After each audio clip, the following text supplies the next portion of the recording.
good evening. As those final funeral preparations are underway, we're getting a more complete list of who will be in attendance tomorrow, and it is a diverse list. You have Steve Forbes, Bo Derek, Tina Sinatra, Katie Couric, Diane Sawyer. It really gives you an idea of the interesting group of people, from politicians, military personnel, Hollywood celebrities. You get a sense of the very full and fascinating life that Nancy Reagan led. I knew Nancy personally.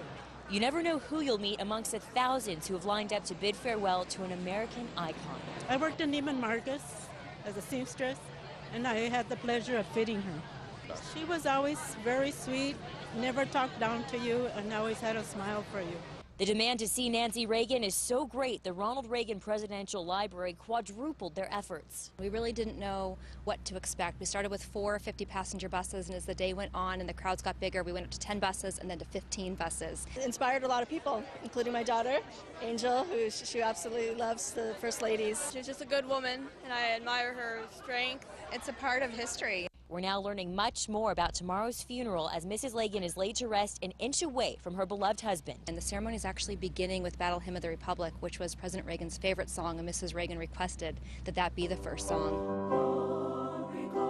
Students from Simi Valley Santa Susana High will have the honor to perform that sentimental song. We're just so grateful to have this opportunity to share this moment with the loved ones and families of the Reagans. The list of famed politicians and Hollywood celebs continues to grow. Mike Love of the Beach Boys will be in attendance, a band that Mrs. Reagan loved.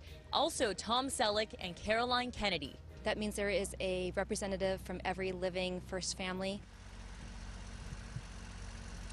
Eulogies will be given by Tom Brokaw and also the children of Ronald and Nancy Reagan, Patty and Ron Jr. Expected to be quite an emotional day, roughly 2 hours or so for the entire thing and entire funeral tomorrow. Also, I spoke to a man by the name of James Manning, and he worked with the Reagans in the early 1980s. He had such insightful information, a beautiful love story he described. He said that when Nancy and Ronald were both in the room together, it was electric, their love was palpable, and tomorrow they will finally be back together again. I'm Christina Pascucci, reporting live from Simi Valley tonight. I'll send it back to you in the studio.